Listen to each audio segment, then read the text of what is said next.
Kenya, Kenya, Kenya, Kenya. It's amazing how your mouth flaps with someone else's situation, but you were so quiet in your situation. It just looks strange to me, that's all.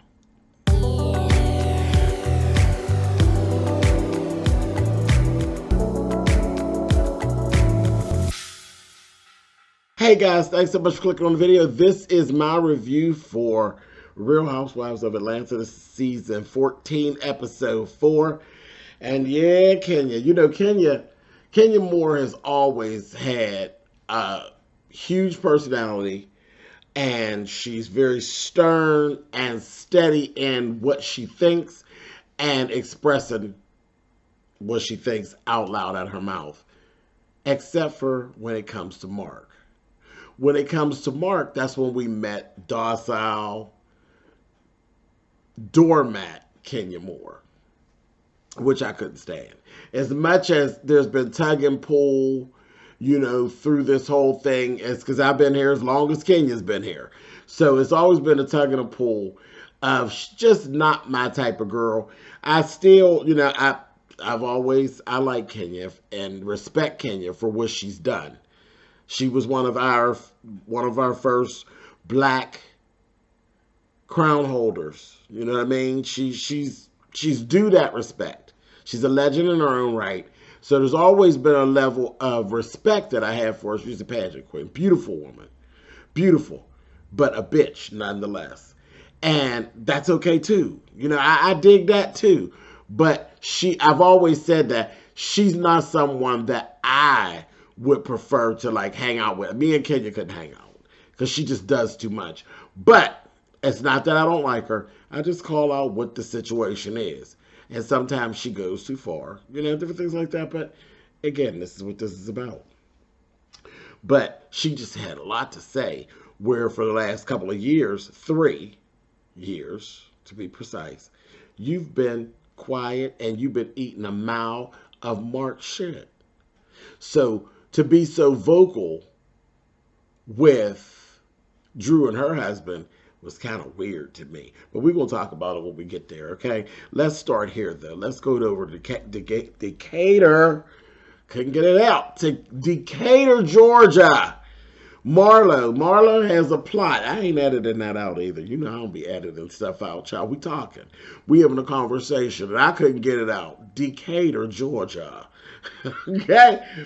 Marlo has a plot that she's actually bought, and she has Sheree and Kenya come over and, you know, to look at it, and they met with the guy who's actually doing the work and that she's working with and everything. Really, really interesting. They, you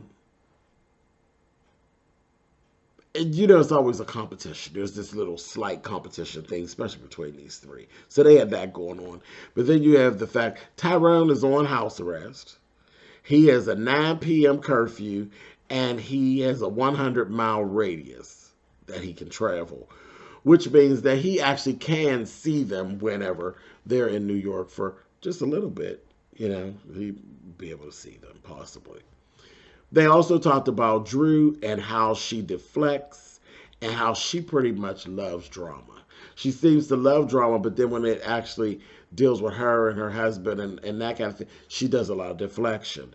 And I'm like, okay, all right. Not a lie told. Not a lie told. Moving on. We see Candy and Todd. Candy is still going back and forth. She's not feeling this whole New Jersey condo thing. And she's like, I would rather stay in a hotel. I don't know what the hang up is for Candy. I don't know. I think it's a little jealousy thing. Because again, it's coming back to the fact that he acquired this when he was with someone else and that kind of thing. Candy, you being a little petty. You know, you being a little petty, and you're being a little petty. Baby, you got the man and you got the papers. You got the man and you got the papers on the man. It's all right. It's all right, girl, let it go. Todd ain't going nowhere. Todd ain't going nowhere. Todd ain't thinking about nobody else but you. And I mean, it's been long enough. I think I can say that really loosely. I don't think Todd is thinking about nobody else but you, Candy. Todd crazy about you. He is, in my opinion. I think he's a good match. I think y'all have made a good match. I think y'all have built a good life together. You have nothing to worry about. And the little situation with the condo, you have no reason to be feeling any kind of way. That is he ain't even your man. That's your husband. That's the husband that you've been pining for. That's the husband that you wanted. That's the type of man that you learned that you wanted. Because I don't think in the beginning that you knew you wanted a man just like Todd. I think you wanted a man to love you, like Todd loves you. But I don't think that was the man. I think you thought you wanted a street man. But that ain't what's good for you. A man like Todd that's in the industry, that understands stuff, is what I think you learned that that's what you wanted and that's what you needed. Y'all are a good pair. You ain't got nothing to worry about, sis. Don't worry about that mess. I ain't never a mess. It's just another property. Honey, that's another thing on y'all's little resume and y'all, what we done did. And it is still a we. He's your husband. Yes, it's in his name, but it says the house at home is in your name. So, no big deal. Moving on. Drew meets with Dr. Ken and Ralph. Baby, when I sat and I watched this little session with them, Dr. Ken is sick of their shit too. Just like we are. I said, ooh. When they said we had the argument, Dr. Ken's name came up. Dr. Ken told them under none several times, don't put my name in y'all shit, honey. When y'all having y'all fight, don't bring me into it. That's the part of the big thing. Don't bring me into it. It's about y'all. It ain't about me. It's about you two whack jobs. Anyway, we found out that Ralphie boy's been sleeping in the baby boy's room in the bunk beds. Ralph, seriously. Y'all both petty. The two of y'all are petty and vengeful. And y'all go to an extreme to where it looks ridiculous. It looks ridiculous. When he sat in there and Ralph has this bad habit of saying things that are so cut. He cuts Drew so deep with his words. And he knows that he does it. He knows that he does it. He said, I took her out. I was trying to feed her steak and lobster, and she really deserved a Lunchable. I said, who says shit like that? Like, you say that about somebody that you particularly don't even care for. Don't say that shit like that about your wife in her face, in front of other people. When you feel, seriously, Ralph, listen to me, Ralphie boy, come down front. Come here. When you feel like you have a woman, man, whatever it is you like, a mate, and you say, this is what I want. This is the one I want. This is the one I want to be with. I want to build something with this one. How dare you?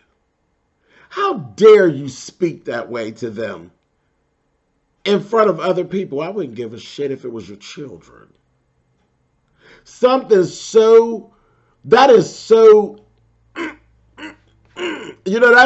that's put the knife in, twist it, and drag it up. That's that kind of thing. You basically sat there in front of Dr. Ken and told him I was trying to do something nice that she ain't used to.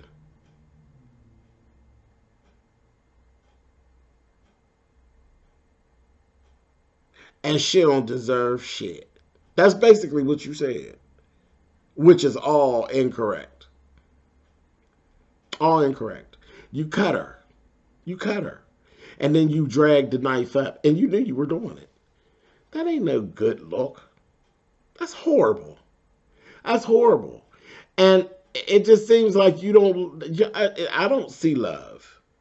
I see resentment more than anything else. And if you truly feel that way about Drew, you need to leave.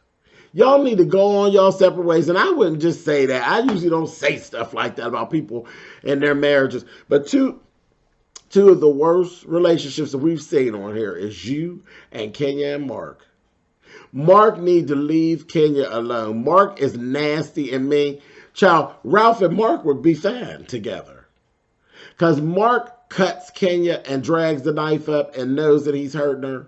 and she cries and all that. Drew, same thing. It's the same thing. It's abusive. Ain't no way around it. Ain't no way to sugarcoat it. It is verbally and mentally abusive. If you just slapped her mouth, I don't believe it would be as bad because it wouldn't last as long as the hurt that you actually put forth on her. Same thing with Mark. Mark been dragging this bullshit out with Kenya for how long? And even with how Kenya get on my nerves sometimes, Kenya never deserved Mark Daly at all. The only thing good out of that is Brooklyn. She's a beautiful little girl, and her mother loves her. Her mother wanted her, and her mother got her. But other than that, I don't see not one good thing that came out of that marriage with Mark. Not even just a marriage, the whole relationship. Her even knowing him. Horrible. And it looked the same way with you and Drew. Terrible. Terrible. Y'all around there like the War of the goddamn Roses. And now the psychologist done told you, don't put my name in y'all shit because y'all's whack jobs, honey. A mess. Let me move on, child. Let's bring this shit to the television and just embarrassing her. She just, Drew stupid. She don't know. I tell her every week, stop doing things that make us laugh at you. I couldn't even laugh at you this time. Couldn't even laugh at you because I don't think you know how sad you look with this. Moving on. Safari and Patrick, hold your head up. Hold your head up. Your godmommy / cousin I sent you out here into the world in your dungeon garb and you ain't comfortable worth a damn. But look at your Safari. Safari just is comfortable with her tits and her ass hanging out, ain't he? She is Safari and Patrick. If you watch Candy and the Gang, you know that's Candy's god baby and that's his wife to be. Actually, they're the ones delivering. They're in their dungeon garb. They had gift bags for everybody that was going to be going to the New York trip. I thought it was very cute. Marlo and Kenya had smart shit to say, but they're just stupid. The other girls laughed. They had little vibrating panties and little things. It was cute. I thought it was cute, and it was very Candy. It was very Candy.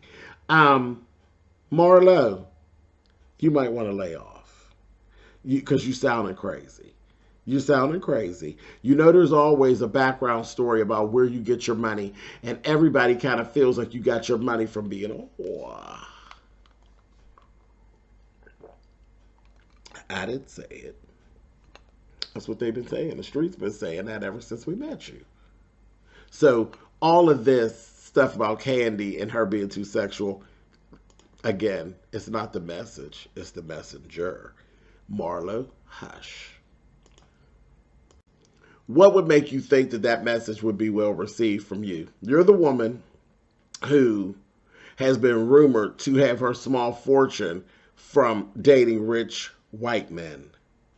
So really, anything about anybody being overly sexual, that message wouldn't be well received from you. Just find something else, because that little thing is going to backfire on you. You're going to end up getting dragged. So just let that go, Marlo.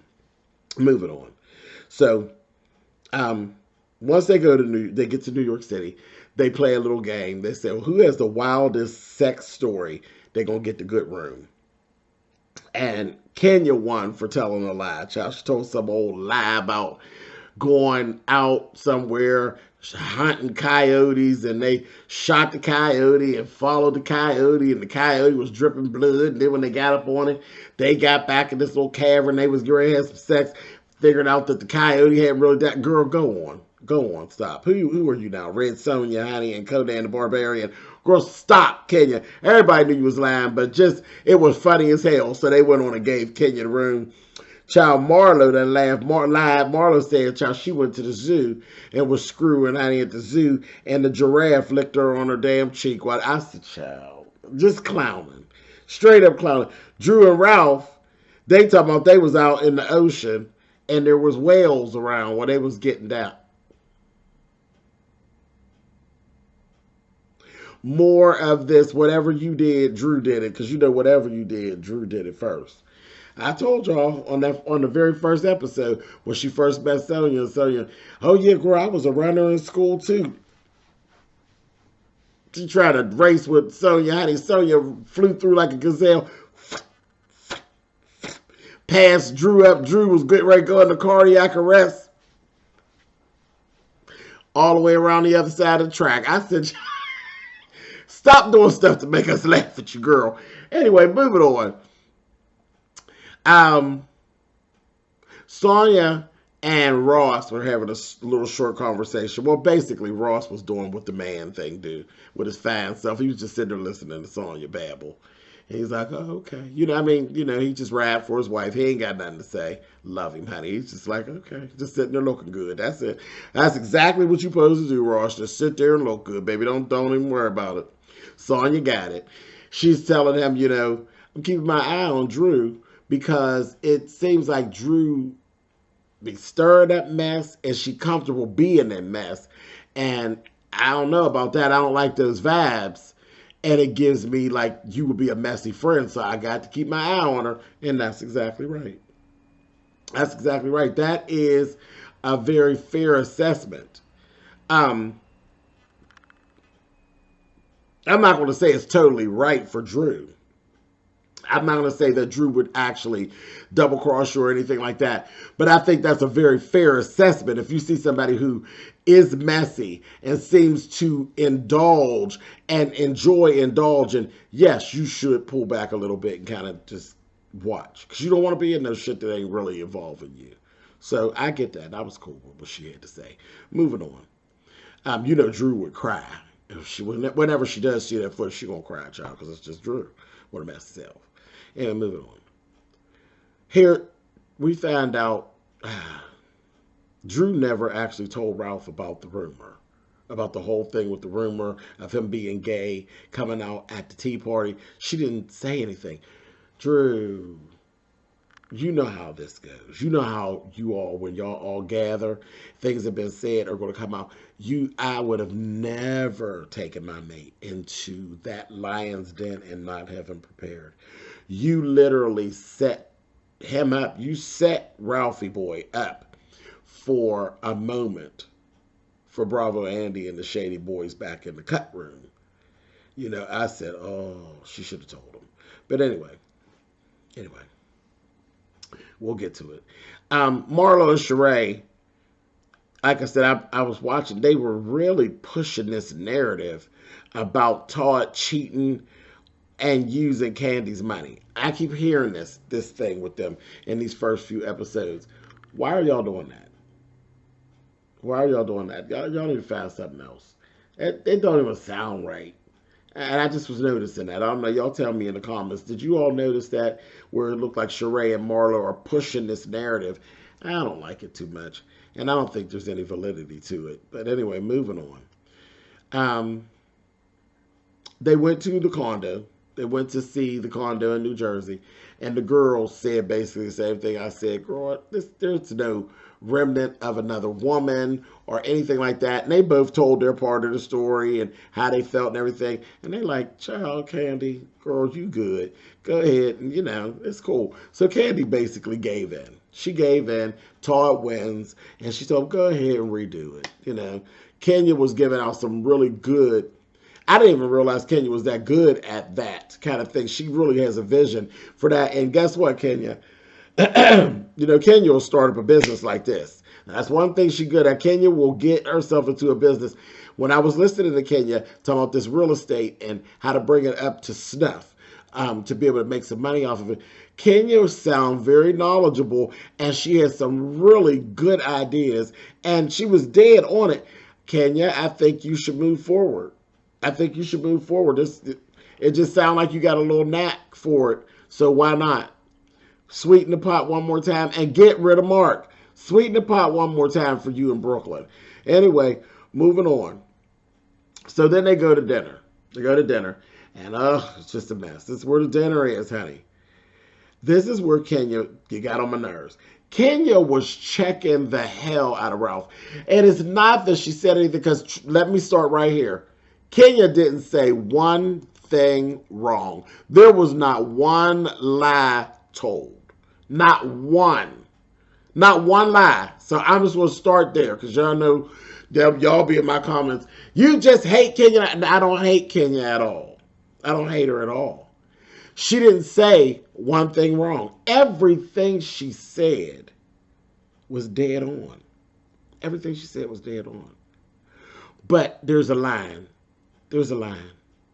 And I don't think any of the women at that table should speak to any of the other women at that table's mate the way that Kenya was speaking at.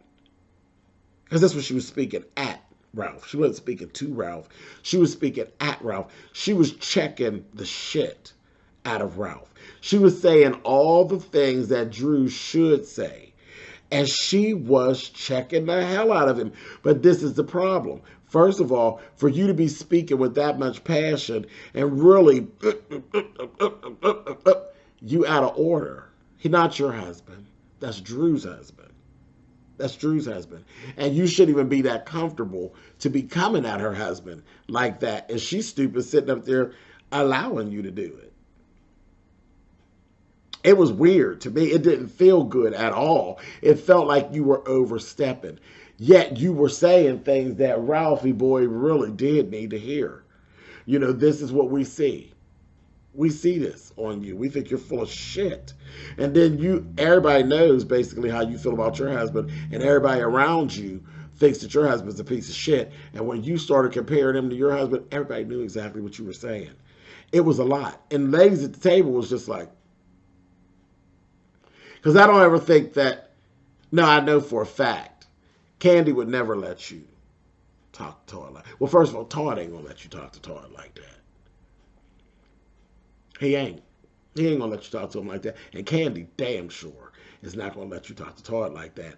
When Nene and Greg were on the show, Greg wouldn't have said anything. Greg would have been cool, but Nene would have cussed your ass out. Nene would have never allowed you to check Greg in such a manner. Wouldn't have never let it happen. At all. At all. None of these ladies. Even Cynthia, even old docile Cynthia and Peter. Peter would have checked the hell out of you. Cynthia would have, I don't think Cynthia would have just sat there, but Peter would have checked the hell out of you. And then Mike, same thing. Mike would have checked you. And I think Cynthia would have told you, girl, don't talk to my husband like that. So that was really weird to me. I didn't like that dynamic. I just thought you went over the line a little bit. And the bad part is all of that aggression and all of what you had and all how you delivered was misplaced anger, because that's all the shit that you really want to say to Mark. But you can't get up at Mark like that. You ain't never got up at Mark like that. Mark gets up at you like that. Mark gaslights you. Mark talks to you like shit. The same way that Ralph does Drew. And you sit around and you look silly. And you cry.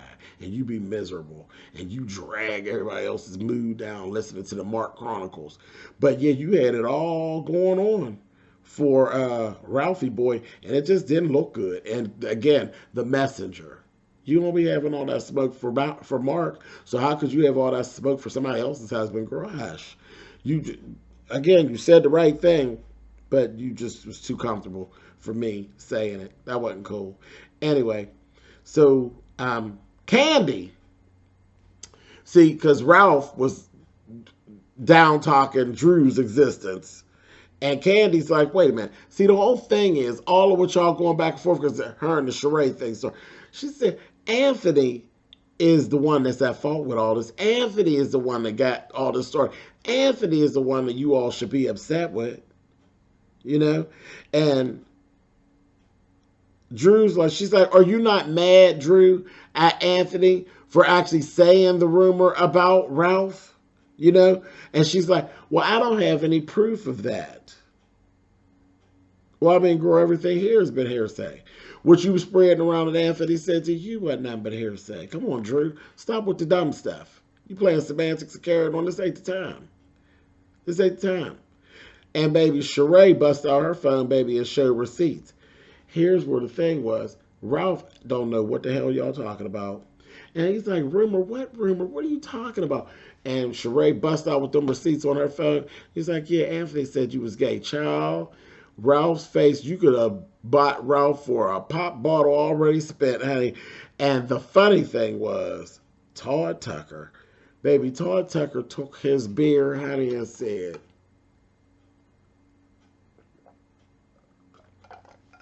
and that's where the episode left out at. I fell out laughing. I said, Todd, you are an absolute clown. Child, that's where we cut out at. We'll pick back up here. We'll pick right back up at this table again next week. A mess. That it was a lot going on at the table. But Drew, you had an order, baby, to leave your husband. You just left your husband wide open for to get caught on camera being blindsided. Y'all too busy arguing about nothing, really. And you didn't brought him on outside to get his head knocked off down to the New York City. Child, well, I'll meet y'all back at that table in New York, honey, next Sunday. All right, later, y'all.